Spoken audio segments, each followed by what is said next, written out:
A citizens group against the construction of a new Johnson Street Bridge says 10,000 people in Victoria are in favor of a referendum on the issue.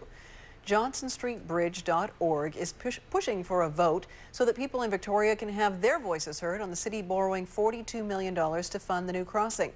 The group says thousands of Victorians have signed a petition to show their support, but City Council has yet to see the final numbers. A News reporter Maggie Cox has the story. Behind this door, the City of Victoria's Legislative and Regulatory Services Department is hard at work, verifying more than 10,000 signatures. They'll have to scrutinize the ballots to make certain that they are from residents that live in Victoria, that have lived in Victoria for more than 30 days, and that are eligible voters. The signatures are part of a counter-petition against the City of Victoria borrowing $42 million to replace the Johnson Street Bridge. There's a good chance we'll end up with a referendum. I think that if we go out to do the borrowing, we'll probably have to go to referendum. However, if City Council decides to fund the bridge another way, perhaps by dipping into the city's $55 million reserve funds, a referendum doesn't necessarily have to happen. Yeah, that is an option. I think it's a long shot, though.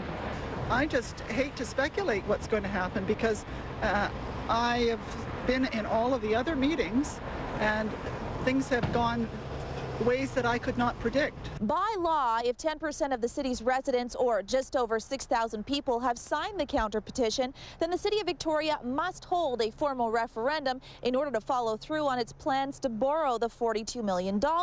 And judging by early estimates, a referendum is likely. But what do people on the street think? Do you think the City of Victoria should hold a referendum to ask the public's opinion about the funding of the new bridge? It's a good question. I kind of like the bridge.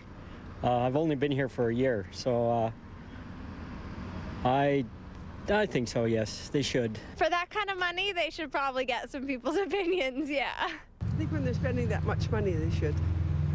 This taxpayers' money, they should. Who am I to disagree?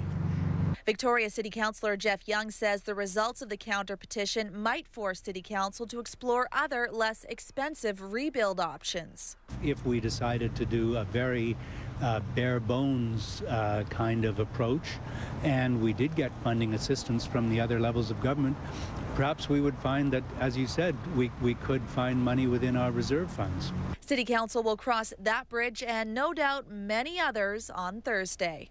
In Victoria, Maggie Cox, A News.